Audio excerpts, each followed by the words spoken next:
For almost 30 years, one framework has guided misconduct cases in South Africa. But that's all changing.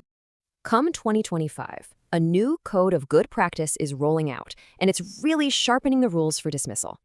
And this one line says it all. We're going from vague principles to a real practical roadmap.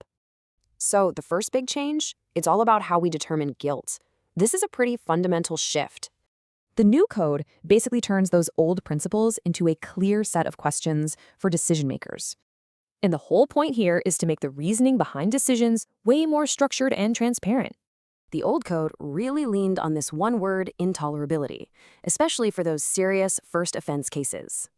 But now, the new code unpacks that idea. It asks a whole series of structured questions instead. Figuring out the right sanction gets a big update too. It's much more of a guided exercise now.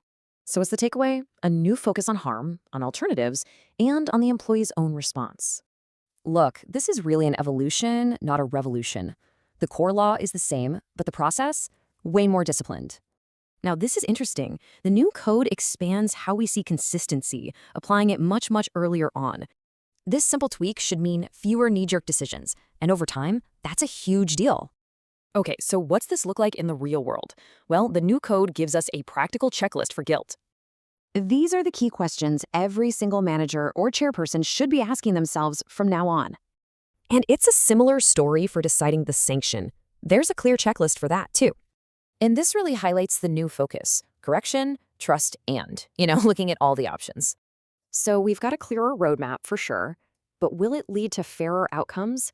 That's the real test.